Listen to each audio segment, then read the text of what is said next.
किसी ने क्या खूब कहा है, शौक को कभी पाला नहीं जाता। शौक को कभी पाला नहीं जाता। कांच के खिलौनों को कभी उछाला नहीं जाता। मिल जाती है मंजिल कोशिश करने पर। हर बात को किस्मत पर टाला नहीं जाता। नमस्कार दोस्तों,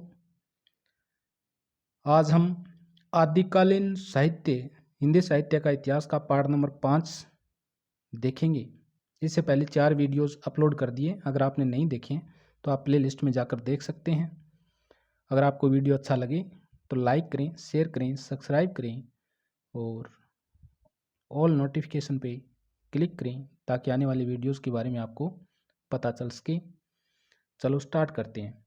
अपभ्रंश शब्द का प्रयोग सर्वप्रथम किसने किया था?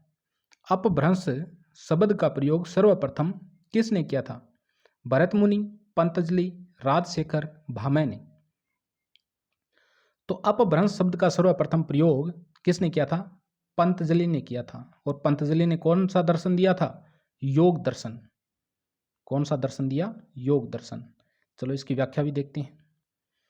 अपभ्रंश शब्द का प्रयोग पंतजलि ने किया था। स्वयंभू को अपभ्रंश का वाल्मीकि और पुष्पदंत को अपभ्रंश का भवभूति कहा जाता है। तो पुष्पदंत को अपभ्रंश का भवभूति कहा जाता है और स्वयंभू को अपभ्रंश का वाल्मीकि, और पंतजलि ने सर्वप्रथम अपभ्रंश शब्द का प्रयोग किया था। भरत मुनि ने अपभ्रंश को नाम दिया है लोक भाषा, अन्न भाषा, देश भाषा, अशुद्ध भाषा। तो भरत मुनि ने अपभ्रंश को क्या नाम दिया? तो भरत मुनि ने देश भाषा नाम दिया। भरत मुनि ने अपभ्रंश को देश भाषा नाम दिया। चलो देखते हैं। भरत मुनि दूसरी तीसरी शताब्दी में हुए थे और भरत मुनि ने अपभ्रंश को देश भाषा कहा है, जबकि विद्यापति ने अपभ्रंश से भिन्न प्रचलित बोलचाल की भाषा को देश भाषा कहा है। तो भरत मुनि ने तो अपभ्रंश को देसी भाषा कहा है, जबकि विद्यापति ने बोलचाल की भाषा को क्या कहा है? देश भाषा कहा है। जन्म काल की दृष्टि से निम्नलिखित कवियों का सही क्रम है। जन्म काल की दृष्टि से कवियों का सही क्रम बताना है। जगनिक, खुसरो, श्रीधर, चंद्रवरदाई। चंद्रवरदाई का जन्म हुआ था 1168 में। कब हुआ था? 1168 में लाहौर में हुआ था चंद्रवरदाई का। जगनिक का 1173 में जन्म हुआ था। जगनिक का जन्म 1173 में, चंद्रवरदाई का 1168 में, जगनिक का 1173 में। और अमीर खुसरो का जन्म, खुसरो यानी अमीर खुसरो है ये, अमीर खुसरो का जन्म हुआ था 1253 में। कब हुआ? 1253 में। जबकि श्रीधर का जन्म हुआ था 14वीं सदी में। कौन सी सदी में? 14वीं सदी में। तो जन्म काल की दृष्टि से निम्नलिखित कवियों का सही क्रम बताना है। तो सबसे छोटे कौन होंगे? सबसे बड़े कौन होंगे? सबसे बड़े होंगे, जो पहले जन्म लेगा वो बड़ा होगा।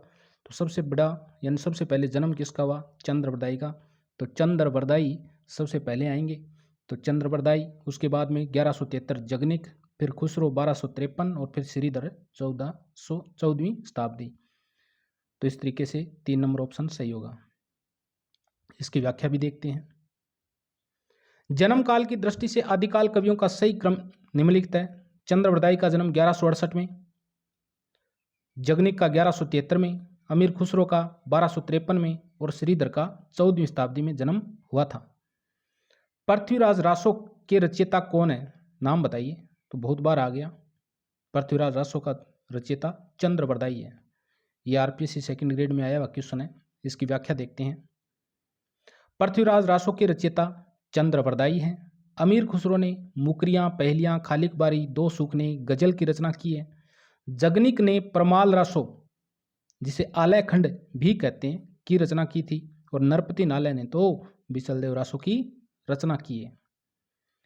इनमें से कौन सा ग्रंथ लौकिक चरित काव्य माना जाता है? लौकिक चरित काव्य कौन सा है? भविष्यत का, योगसार, परमात्म प्रकाश, पाहुड़ दोहा। ये आरपीएससी फर्स्ट ग्रेड में पूछा गया क्वेश्चन है कि कौन सा ग्रंथ लौकिक चरित काव्य है। तो भविष्यत कहा किसका है? धनपाल का है। ये भविष्यत कहा धनपाल का है। ये एक लौकिक चरित काव्य है। कैसा काव्य है? लौकिक चरित काव्य, भविष्यत कहा। परमात्म प्रकाश जोइंदू की है। परमात्म प्रकाश किसकी है? जोइंदू की है। और पाहुड़ दुआ के लेखक राम सिंह हैं। और योगसार भी किसकी है? जोइंदू की है। तो परमात्म प्रकाश योगसार जोइंदू की है, पाहुड़ दुआ राम सिंह की है, और भविष्यत का धनपाल की है, जो लौकिक चरित काव्य हैं। निम्नलिखित ग्रंथों में से लौकिक चरित काव्य धनपाल कृत भविष्यत का को माना जाता है। योगसार परमात्म प्रकाश के लेखक जोइंदू है, पाहुड़ दुआ के लेखक राम सिंह है। नाथ संप्रदाय के प्रवर्तक कौन थे? सभी को बताया, गोरखनाथ जी थे नाथ संप्रदाय के प्रवर्तक। इसकी व्याख्या देख लेते हैं आगे। नाथ संप्रदाय के प्रवर्तक गोरखनाथ थे। नाथ संप्रदाय के आराध्य शिव है। यह हठ योग की साधना पर आधारित है, और इनका हठ योग पंतजलि के योग, पंतजलि ने जो दर्शन दिया था योग दर्शन, उस पर आधारित है। हठ योग, तो जो नाथ संप्रदाय है वो कौन से योग पे? हठ योग पे आधारित है। कुछ विद्वान नाथ संप्रदाय का संस्थापक मच्छेंद्र नाथ को मानते हैं। नाथ पंथ बौद्धों की वज्रयान शाखा से निकला है। नाथ पंथ कहाँ से निकले थे? बौद्धों की वज्रयान शाखा से निकला है। नाथों की संख्या कितनी है? तो नाथों की संख्या 9 मानी जाती है। कितनी? 9। गोरक्ष सिद्धांत संग्रह 9 नाथों की संख्या मानी गई है। और 9 नाथों की संख्या किस ग्रंथ में है? क्वेश्चन आ जाए, 9 नाथों की संख्या कौन से ग्रंथ में दी गई है? तो गोरक्ष सिद्धांत संग्रह में 9 नाथों के निम्नलिखित नाम गिनाए गए हैं। नागार्जुन, जड़ भरत, हरिश्चंद्र, सत्यनाथ, भीमनाथ, गोरक्षनाथ, चरपट, जलंधर और मल्लिकार्जुन। ये 9 नाथ किस में दिए हैं ये नाम? ये गोरक्ष सिद्धांत संग्रह में दिए गए हैं। 9 नाथ नागार्जुन, जड़ भरत, हरिश्चंद्र, सत्यनाथ, भीमनाथ, गोरक्षनाथ, चरपट, जलंधर, मल्लिकार्जुन। राहुल सांस्कृत्यायन ने हिंदी का पहला कवि किसे माना है? तो राहुल सांस्कृत्यायन तो श्रैपा को माना है। किसको माना था? श्रैपा को। राहुल सांस्कृत्यायन ने हिंदी का पहला कवि श्रैपा को माना है। इन्होंने श्रैपा का समय 769 ईस्वी स्थिर किया है। बच्चन सिंह ने लिखा है कि आक्रोश की भाषा का पहला प्रयोग श्रैपा में ही दिखाई देता है। सबरपा श्रैपा के शिष्य, सबरपा श्रैपा के शिष्य, यानी श्रैपा के शिष्य कौन थे? सबरपा थे। और लुइपा के गुरु थे। सबरपा श्रैपा के तो शिष्य थे, लेकिन लुइपा के क्या थे? गुरु थे। यानी श्रैपा का शिष्य सबरपा, और सबरपा का शिष्य हो गया लुइपा।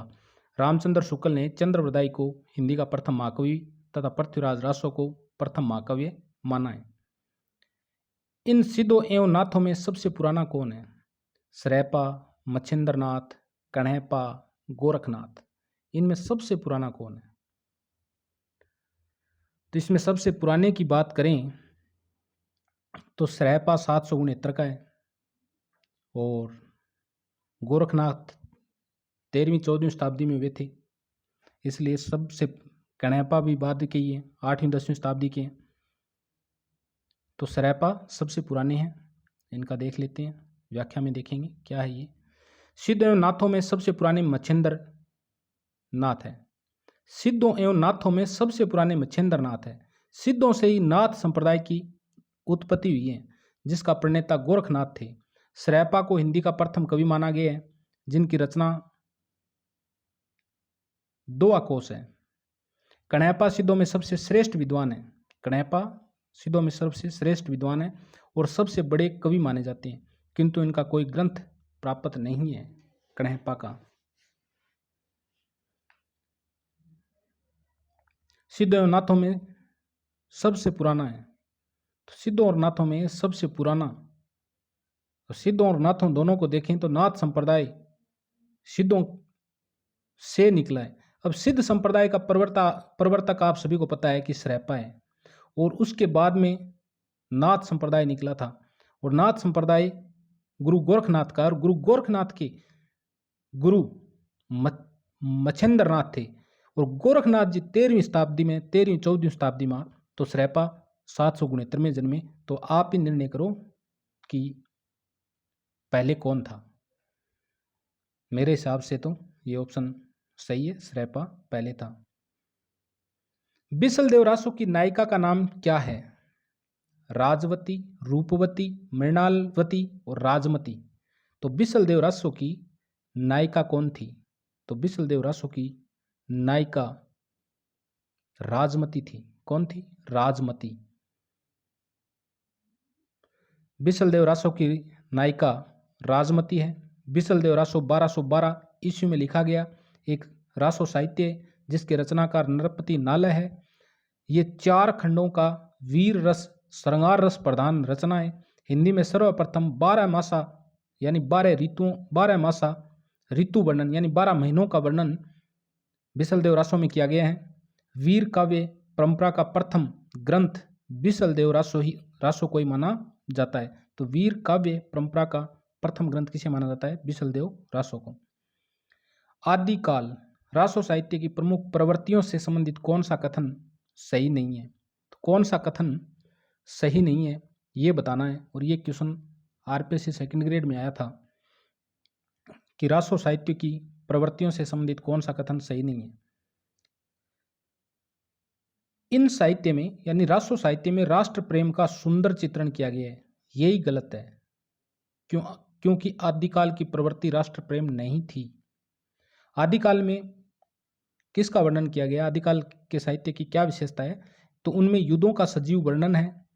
इस साहित्य की अन्यतम विशेषता है युद्धों का सजीव वर्णन। इसके अलावा इसमें शौर्य और विलासिता का स्वाभाविक और जीवंत चित्रण हुआ है, ये भी सही है, ये भी सही है। श्रृंगार रस और वीरस का एक साथ चित्रण इनकी महत्वपूर्ण विशेषता है, ये भी सही है। 1 नंबर गलत था। इस साहित्य में राष्ट्र प्रेम का सुंदर चित्रण किया गया है, यह प्रवृत्ति रासो साहित्य की नहीं है।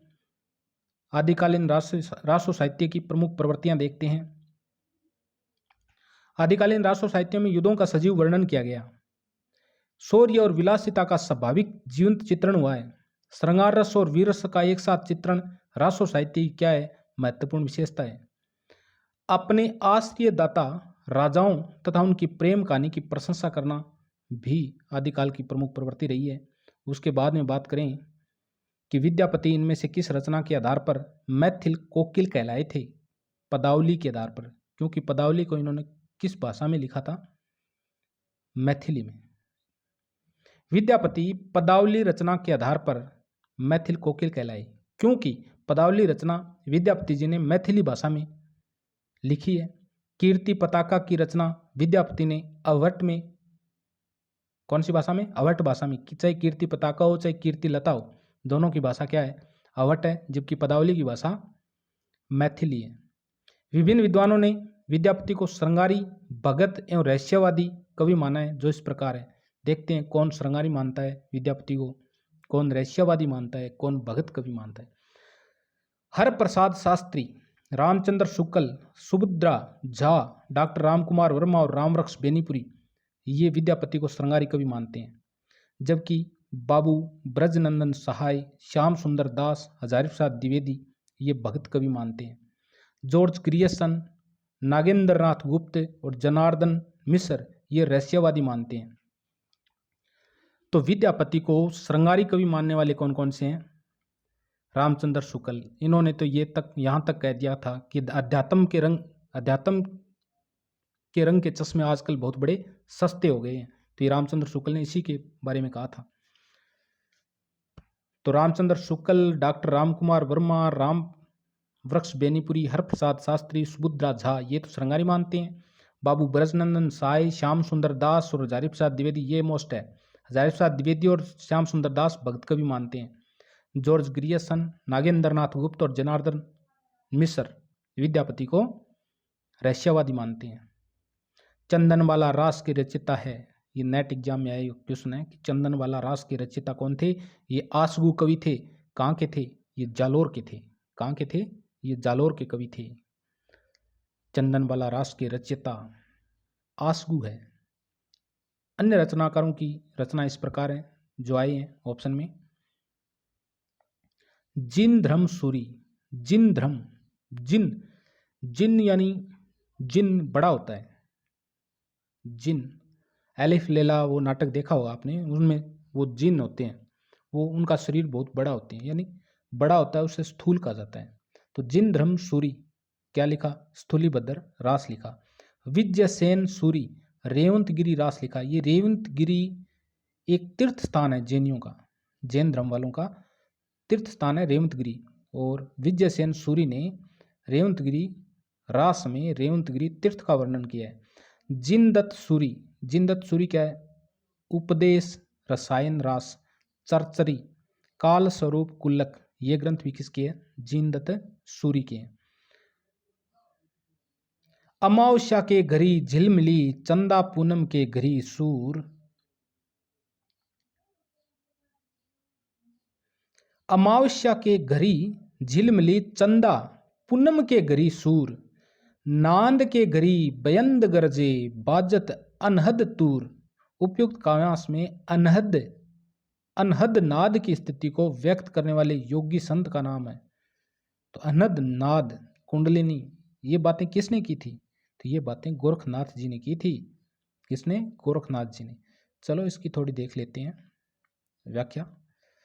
अमावस्या के घरी झिलमिली चंदा, पूनम के घरी सूर। नाद के बयंद गरजे, बाजत अनहद तूर। ये पंक्ति भी पूछी जा सकती है, गोरखनाथ जी की है। उपयुक्त काव्यांश में अनहद नाद की स्थिति को व्यक्त करने वाले योगी संत का नाम गोरखनाथ जी है।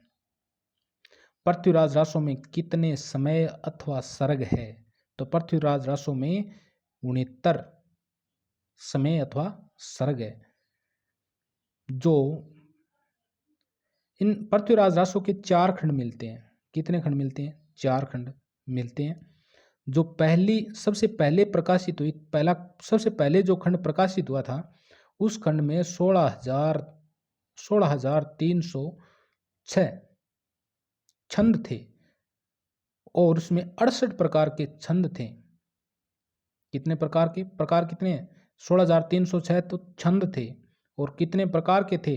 68 प्रकार के थे। और सर्गों को क्या कहा गया? समय। और उसमें कितने समय थे? 69 समय थे। पृथ्वीराज रासों में 69 समय अथवा सर्ग है, जिसके लेखक चंद्रवरदायी है। 68 प्रकार के छंदों का प्रयोग किया गया। चंद्रवरदायी को छप्य छंद बहुत प्रिय था। शुक्ल ने चंद्रवरदायी को हिंदी का प्रथम महाकाव्य और पृथ्वीराज रासों को हिंदी का प्रथम महाकाव्य माना है, और चंद्रवरदायी को हिंदी का प्रथम महाकवि माना है। भाषा की कसौटी पर यदि ग्रंथ को कसते हैं, भाषा की कसौटी पर यदि ग्रंथ को कसते हैं तो और भी निराश होना पड़ता है, क्योंकि यह बिल्कुल बेठिकाने हैं। उसमें व्याकरण आदि की कोई व्यवस्था नहीं है। आचार्य शुक्ल का उक्त कथन किस ग्रंथ के संदर्भ में कहा था? तो ये पृथ्वीराज रासों के संदर्भ में कहा था। तो रामचंद्र शुक्ल जी ने पृथ्वीराज रासो ग्रंथ के बारे में कहा कि यदि भाषा की कसौटी पर यदि ग्रंथ को कसते हैं तो और भी निराश होना पड़ता है, क्योंकि यह बिल्कुल बेठिकाने है। उसमें व्याकरण आदि का कोई व्यवस्था नहीं है। तो ये पृथ्वीराज रासो के संदर्भ में था। क्वेश्चन आगे, निम्नलिखित में से किस रचना में कड़वक शैली का प्रयोग नहीं हुआ है? कड़वक शैली, कौन सी शैली की बात कर रहा है? कड़वक शैली की बात कर रहा है। कड़वक शैली वो होती है जहाँ 7 चौपाई प्लस 1 क्या होता है? दोहा होता है। तो कड़वक शैली का प्रयोग नहीं हुआ है। जम्बू स्वामी चर्यु, पवन चर्यु, पाहुड़ दोहा, महापुराण, तो किस में कड़वक शैली का प्रयोग नहीं हुआ है? तो इस रचना से ही पता चलता है। पाहुड़ दोहा ये किस में लिखी गई है? दोहों में लिखी गई है। तो पाहुड़ दोहा जो राम सिंह की रचना है, इसमें कड़वक शैली का प्रयोग नहीं हुआ है। जम्बू स्वामी चर्यु, परम या पौम चर्यु, महापुराण, इनमें कड़वक शैली का प्रयोग हुआ है। पाहुड़ दोहा में कड़वक शैली का प्रयोग नहीं हुआ है। जम्बू स्वामी, पौम चरित्र, महापुराण में कड़वक शैली का प्रयोग हुआ है। आगे देखते हैं। सांकेतिक अर्थ में रखने के कारण इनकी वाणियों की भाषा को संध्या भाषा कहा गया। तो सांकेतिक अर्थ में रखने के कारण इनकी वाणियों की भाषा को संध्या भाषा कहा गया। तो किन की वाणियों को संध्या भाषा कहा गया है? तो ये तो आप सभी को पता है, सिद्धों की वाणियों को संध्या भाषा कहा गया है। सांकेतिक अर्थ रखने के कारण सिद्धों की वाणियों को संध्या भाषा कहा गया है।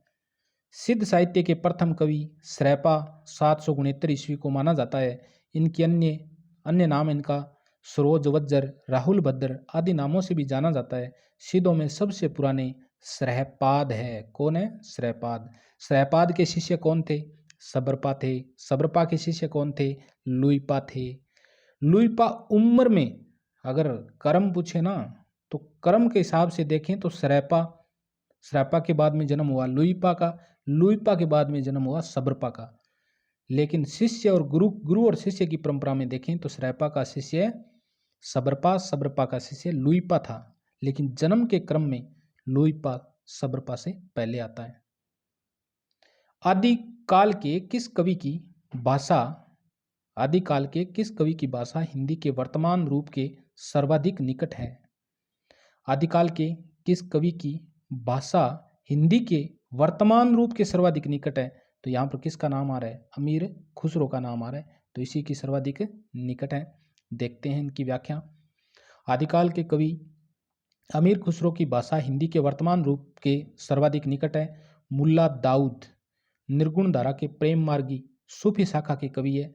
मुल्ला दाऊद ने अवधी भाषा चौपाई दुआ छंद में चंदायन नामक कृति की 1379 में रचना की थी।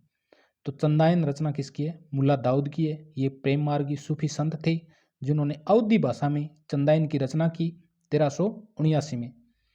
और मुल्ला दाऊद को डॉक्टर रामकुमार वर्मा ने सूफी धारा का प्रथम कवि माना है। और मुल्ला दाऊद को रामकुमार वर्मा ने सूफी धारा का प्रथम कवि माना है। डॉक्टर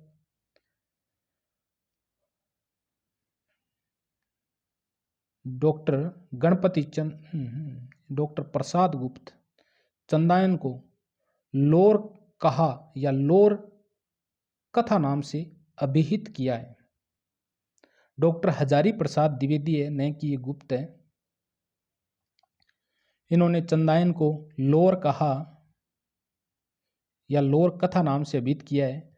जबकि चंद्रवरदाई की कृति पृथ्वीराज रासो, विद्यापति की कृति कीर्तिलता, कीर्ति पताका, अध्ययमान की कृति कौन सी है? संदेश रासक, जो कि पहला धर्मतर रास ग्रंथ है। संदेश रासक पहला धर्मतर रास ग्रंथ है। तथा अमीर खुसरो की कृतियों की संख्या 100 बताई है। इसमें प्रमुख है खालिक बारी, दो सूखने, मुकरियां, गजल। पृथ्वीराज रासो के प्रमुख रस कौन सा है? पृथ्वीराज रासो में प्रमुख रस कौन सा है? तो प्रमुख रस की बात करें तो पृथ्वीराज रासो में वीर रस है। और वीर रस के साथ कौन सा है? श्रृंगार रस है। तो पृथ्वीराज रासो के अंगी रस की बात करें, प्रधान रस की बात करें तो वीर रस और श्रृंगार रस है। पृथ्वीराज रासो के नायक थे पृथ्वीराज चौहान तृतीय, जो धीरोधत्त कवि है। और नायिका थी संयोगिता, जो मुग्धा नायिका है। और बात करें पृथ्वीराज रासो में अलंकार की, तो यमक और अनुप्रास अलंकारों का प्रयोग मोस्टली किया गया है। पृथ्वीराज रासो में प्रमुख रस वीर और श्रृंगार रस है। पृथ्वीराज रासो साहित्य की प्रमुख रचना है, जिसमें कुल 68 छंदों का प्रयोग किया गया है। इस कृति के रचनाकार चंद्रवरदाई है। 26 छंद का विशेषज्ञ माना जाता है चंद्रवरदाई को। पृथ्वीराज रासो को चंद्रवरदाई के पुत्र जलैन ने पूरा किया था। पृथ्वीराज रासो सुख सुविध संवाद के रूप में रचित है। हजारी प्रसाद द्विवेदी ने पृथ्वीराज रासो के बारे में कहा था कि जहां जहां सुख और सुखी संवाद आया है वो प्रमाणिक है और अप्रमाणिक है। मतलब पृथ्वीराज रासो को अर्ध प्रमाणिक किसने माना था? हजारी प्रसाद द्विवेदी ने। आचार्य रामचंद्र शुक्ल ने चंद्रवरदाई को हिंदी का प्रथम महाकवि और पृथ्वीराज रासो को प्रथम महाकाव्य माना है। रामचंद्र शुक्ल ने पृथ्वीराज रासो को प्रथम महाकाव्य तो माना है, लेकिन उन्होंने साथ में ऐसा भी कहा है कि ये एकदम क्या है, जाली ग्रंथ है। कैसा ग्रंथ है? जाली ग्रंथ है। आदिकालीन काव्य की प्रसिद्ध पंक्ति है, भला हुआ जू मारिया बिहनी मारा कंतु, लजेज तू वैसी अहू जई भगा घर एंतु। किसके ग्रंथ में मिलती हैं? तो ये पंक्ति तो साहब किसके ग्रंथ में मिलती हैं? हेमचंद्र के ग्रंथ में मिलती हैं। भला हुआ जू मारिया बिहनी मारा कंतु, लजेज तू वैसी अहू जई भगा घर अंतु एंतु। तो ये हेमचंद्र की पंक्ति है। आदिकालीन काव्य की प्रसिद्ध पंक्ति, भला हुआ जू मारिया बिहनी मारा कंतु, लजेज तू वैसी उह जई भगागर एंतु, हेमचंद्र की पंक्ति है। हेमचंद्र गुजरात के सोलंकी राजा सिद्धराज जयसिंह के और उसके भतीजे कुमारपाल के दरबारी कवि थे। तो हेमचंद्र सोलंकी राजा था, सिद्धराज जयसिंह और उसका भतीजा था कुमारपाल, उसके दरबार में थे। इनके प्रमुख ग्रंथों की बात करें हेमचंद्र के, तो सिद्ध हेमचंद्र शब्दानुशासन, ये व्याकरणिक ग्रंथ है। कुमारपाल चरित्र लिखा, योग शास्त्र, प्राकृत व्याकरण लिखा। प्राकृत व्याकरण किसका है? हेमचंद्र का है। छंदोनुशासन हेमचंद्र का, और देशी नाममाला कोश भी किसका है? हेमचंद्र का है। देशी नाममाला कोश ये एक शब्दकोश है। राहुल सांकृत्यायन ने हिंदी का पहला कवि किसे माना है? तो राहुल सांकृत्यायन ने हिंदी का पहला कवि श्रहपाद को माना है। किसे माना है? श्रहपाद को। चलो देखते हैं इसकी थोड़ी व्याख्या। राहुल सांकृत्यायन ने हिंदी का पहला कवि श्रहपाद को माना है। इन्हें राहुल भद्र भी कहा जाता है। इनके ग्रंथ का नाम दोहा कोश है। आचार्य रामचंद्र शुक्ल ने चंद्रवरदाई को हिंदी का प्रथम महाकवि माना है। डॉक्टर रामकुमार वर्मा ने स्वयंभू को हिंदी का प्रथम कवि माना है। और शिव सिंह सरोज ने पुष्पदंत को, किसको? पुष्पदंत को हिंदी का प्रथम कवि माना है। किसने? शिव सिंह सेंगर ने। और इसका ग्रंथ है शिव सिंह सरोज। सिद्धों की वाणियों को हिंदी काव्य धारा के, सिद्धों की वाणियों को हिंदी काव्य धारा के नाम से किसने संग्रहित किया? हिंदी काव्य धारा, हिंदी काव्य धारा ग्रंथ में सिद्धों की वाणियों को किसने संग्रहित किया था? तो उस लेखक का नाम बताइए आप। महामहोपाध्याय हरप्रसाद शास्त्री, डॉक्टर शहीदुल्लाह, डॉक्टर प्रबोध चंद्र बनर्जी, महापंडित राहुल सांकृत्यायन। तो सिद्धों की वाणियों को हिंदी काव्य धारा के नाम से महापंडित राहुल सांकृत्यायन ने संग्रहित किया है। सिद्धों की वाणियों को हिंदी काव्य धारा के नाम से महापंडित राहुल सांकृत्यायन ने संग्रहित किया। महाध्याय हरप्रसाद शास्त्री द्वारा, वेरी वेरी इंपॉर्टेंट करती है हरप्रसाद शास्त्री की, बोधगान और दोहा। बोधगान और दोहा में श्रहपा और कृष्णाचार्य का दोहा संग्रहित है। बोधगान एक दोहा किसकी करती है? हरप्रसाद शास्त्री की है। और इसमें श्रहपा और कृष्णाचार्य कवियों के दोहे संग्रहित हैं। आदिकाल के कवि श्रहपाद की काव्य धारा में विकसित नाथ पंथ के हठयोग का पल्लवन आगे चलकर इनमें से किस कवि में हुआ? तो ये कबीर में हुआ, सीधी सी बात। हठयोग आगे चलकर काम फला फूला किसके काव्य में? तो ये कबीर के काव्य में। चलो देखते हैं आगे व्याख्या। आदिकाल के कवि श्रहपाद की काव्य परंपरा में विकसित नाथ पंथ के हठ योग का पलवन आगे चलकर कबीर में हुआ। बौद्ध धर्म के सिद्धांतों में देश की बदलती हुई बौद्ध धर्म के सिद्धांतों में देश की बदलती हुई परिस्थितियों ने जिन नवीन भावनाओं की सृष्टि की, उन्हीं के परिणाम स्वरूप सिद्ध साहित्य के प्रादुर्भाव विषयक यह कथन किसका है? कि बौद्ध धर्म के सिद्धांतों में देश की बदलती हुई परिस्थितियों के जिन नवीन भावनाओं की सृष्टि हुई। नवीन भावनाओं की सृष्टि क्या हुई थी? बौद्ध धर्म में वामाचार फैल गया था, और उसके परिणाम स्वरूप क्या हुआ? सिद्ध साहित्य, बौद्ध धर्म की जिस शाखा में वामाचार फैला वो कौन थे? सिद्ध कहलाए। और उन्होंने सिद्ध साहित्य लिखा, सिद्ध साहित्य का प्रादुर्भाव हुआ। ये कथन किसका है? तो ये कथन डॉक्टर रामकुमार वर्मा का है।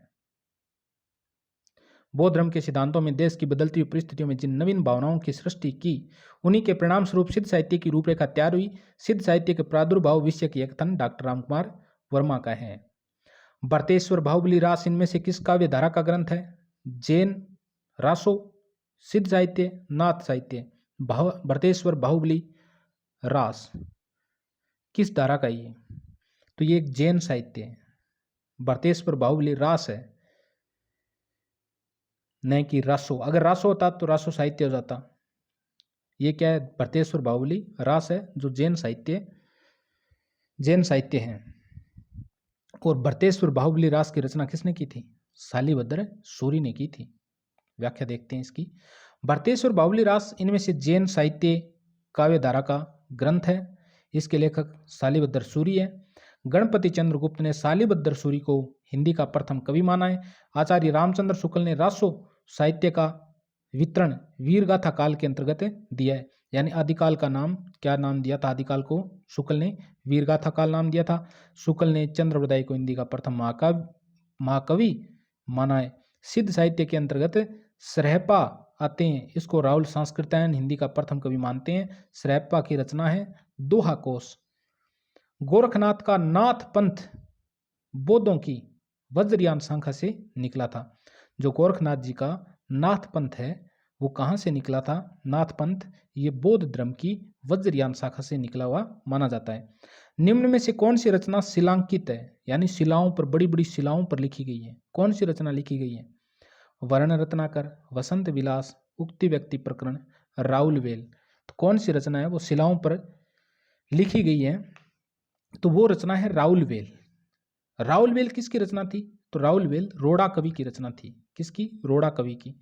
और राउलवेल में नख से सिख तक वर्णन किया गया है और ये बड़ी बड़ी शिलाओं पर लिखी गई है। चलो आगे देखते हैं। राउलवेल रचना शिलांकित है। इन विशेषताओं में से एक बार क्वेश्चन आया था, राउलवेल की विशेषताएं दी हुई थी, सेकंड ग्रेड में पूछा गया था। राउलवेल रचना की विशेषताएं, तो राउलवेल रचना की विशेषताओं को देखें तो राउलवेल शिलांकित है, यानी शिलाओं पर लिखी गई है। इनकी रचना रोड़ा नामक कवि ने की थी। यह रचना 10वीं-11वीं शताब्दी की गद्य और पद्य मिश्रित एक चंपू काव्य है। तो राउलवेल क्या है? चंपू काव्य है। इसमें नख से सिख वर्णन की श्रृंगार परंपरा आरंभ राउलवेल से मानी जाती है। यानी वो कौन सा ग्रंथ है जिसमें नख सिख वर्णन, एक महिला का नख से लेकर सिख तक वर्णन जो किया जाता है श्रृंगार का, वो वर्णन सबसे पहले राउलवेल नामक ग्रंथ में किया गया, जो किसका है? रोड़ा कवि का है। कब का है? 10वीं-11वीं शताब्दी का है। कैसा है? चंपू काव्य है। वर्ण रत्नाकर ये मैथिली हिंदी में रचित ज्योतिश्वर ठाकुर की गद्य की प्रथम रचना है। तो मैथिली भाषा में रची गद्य की प्रथम रचना कौन सी है? ज्योतिश्वर ठाकुर द्वारा वर्ण रत्नाकर रची गई। इसे मैथिली का क्या कहा जाता है? इसे मैथिली का विश्व कोश कहा जाता है, वर्ण रत्नाकर को। उक्ति व्यक्ति प्रकरण, उक्ति व्यक्ति प्रकरण ये दामोदर शर्मा की है और ये व्याकरणिक ग्रंथ है। उक्ति व्यक्ति प्रकरण किसका है? दामोदर शर्मा का है। और ये कैसा ग्रंथ है? ये व्याकरणिक ग्रंथ है। निम्नलिखित में से अपभ्रंश प्रभावित हिंदी रचना कौन सी है? यूजीसी नेट में पूछा गया था कि अपभ्रंश प्रभावित हिंदी की रचना कौन सी है? खुमान रासो, ढोला मारूरा दुआ, भरतेश्वर बाहुबली रास, जय मयंक जस चंद्रिका। तो कौन सी रचना है वो अपभ्रंश से प्रभावित है? जो जैन साहित्य था ना वो अपभ्रंश से प्रभावित था। और भरतेश्वर बाहुबली रास ये शालिभद्र सूरी का है, जो एक जैन विद्वान थे। तो भरतेश्वर बाहुबली रास है ये अपभ्रंश से प्रभावित है, शालिभद्र सूरी का ग्रंथ है। इसके अलावा बात करें खुमान रासो, तो ये दलपत विजय का, ढोला मारूरा दुआ ये कवि कलोल कुशल लाभ का है। और जय मयंक जस चंद्रिका, मयंक यानी चंद्रमा, और चंद्रमा की चांदनी बड़ी मधुर होती है, तो मधुकर कवि का है जय मयंक जस चंद्रिका। व्याख्या देख लेते हैं। भरतेश्वर बाहुबली रास के रचनाकार शालिभद्र सूरी है। इस ग्रंथ में भरतेश्वर और बाहुबली का चरित्र वर्णन है। दोनों चरित्र नायक संस्कृत, प्राकृत और अपभ्रंश में भी काव्य रचना के विषय रहे हैं। भरतेश्वर अयोध्या के राजा थे, बाहुबली तक्षशिला के राजा थे, और दोनों भाइयों के युद्धों का वर्णन किया गया है भरतेश्वर बाहुबली रास में। खुमान रासो दलपत विजयकृत रचना है, और खुमान रासो की भाषा कौन सी है? हिंदी है।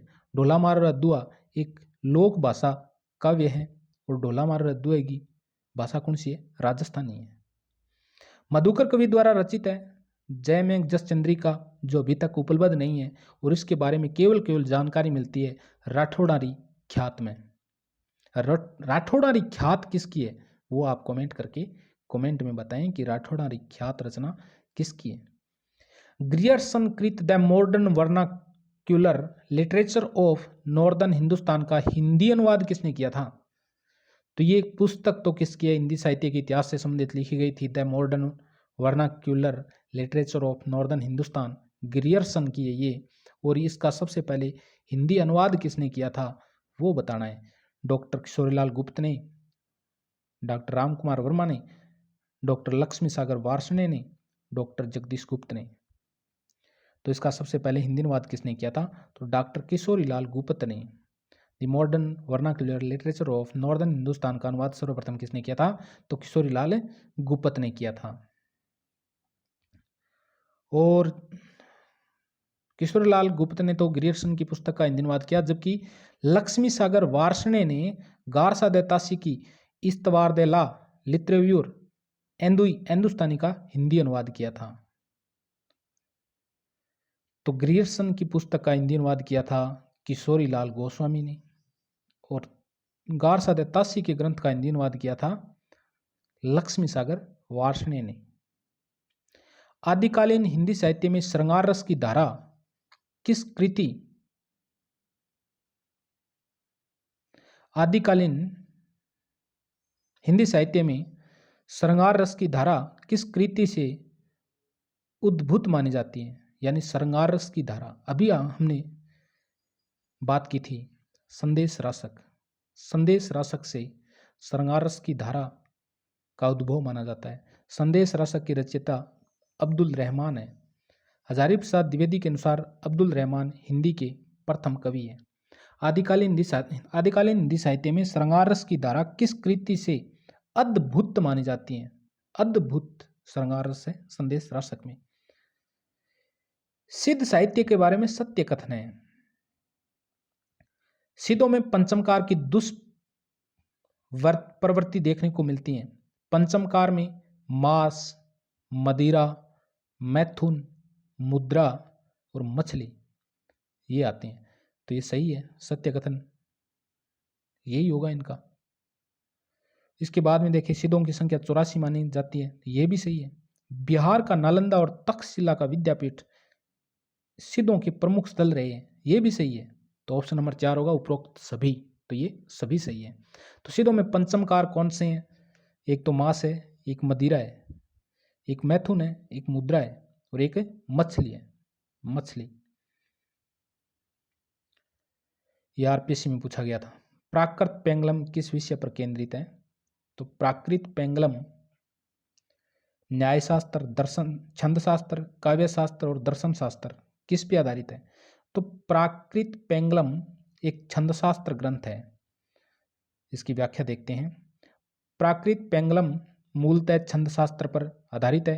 हालांकि इस रचना का मूल ग्रंथ अभी तक उपलब्ध नहीं है।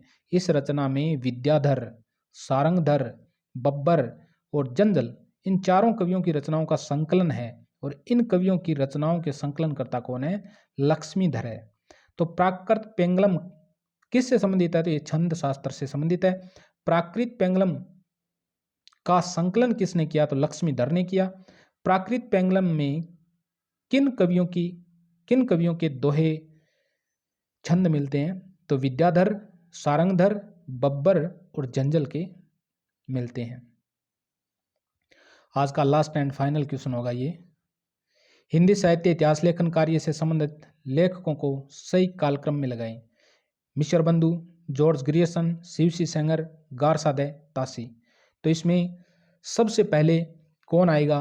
तो सबसे पहले आएगा गारसा दे तासी आएगा। कालक्रम के अनुसार लगाना है। तो इनका जन्म क्रम के अनुसार लगेंगे? नहीं, इतिहास के अनुसार, जो इन्होंने इतिहास लिखे थे उनके अनुसार लगेंगे। हिंदी साहित्य इतिहास लेखन कार्य के संबंध लेखकों का सही कालक्रम में लगाइए। अब मिश्र बंधु थे तो मिश्र बंधुओं ने अपना पहला हिंदी साहित्य का इतिहास मिस्र बंधु विनोद कब प्रकाशित करवाया था? 1913 में करवाया था। जॉर्ज ग्रियर्सन है तो जॉर्ज ग्रियर्सन ने द मॉडर्न वर्नाकुलर वाला 1888 में प्रकाशित करवाया था। तासी ने 1800, और ये किसका है? मिस्र बंधु 1913 है, ठीक है। और ये 1888 हो गया जॉर्ज ग्रियर्सन। शिव सिंह सेंगर का आ गया 1883 में, इनका शिव सिंह सरोज प्रकाशित हुआ। गारसा दे तासी इस्तवार दे लाल लिटरेचर हिंदुस्तानी कब प्रकाशित हुआ? तो गारसा दे तासी का 1839 में प्रकाशित हुआ। तो आप लगा सकते हैं। सबसे पहले क्या आएगा? तो सबसे पहले आएगा 1839 गारसा दे तासी, उसके बाद में आएगा शिव सिंह सेंगर 1883, उसके बाद आएगा 1888 जॉर्ज ग्रियर्सन, उसके बाद आएगा मिस्र बंधु 1913। तो इनका राइट आंसर क्या हो जाएगा? बी हो जाएगा। अगर दोस्तों आपको वीडियो बढ़िया लगा है तो लाइक करें, शेयर करें, सब्सक्राइब करें, अपने दोस्तों को शेयर करें। ये सीरीज चलती रहेगी, लगभग 10,000 से 15,000 के बीच क्वेश्चनों के बीच की ये सीरीज है। आप जुड़े रहें। आपका हिंदी साहित्य का इतिहास बहुत शानदार होने वाला है। First grade, second grade, PGT, TGT, चाहे कोई सी भी क्लास हो, कोई सी वैकेंसी हो, सब में काम आने वाला है। ओके। और जैसे ही हिंदी साहित्य का जो आदिकाल है समाप्त होगा तो एक दिन लाइव टेस्ट रखेंगे, इस पूरे मैटर का एक टेस्ट लेंगे। तो आप जुड़े रहें।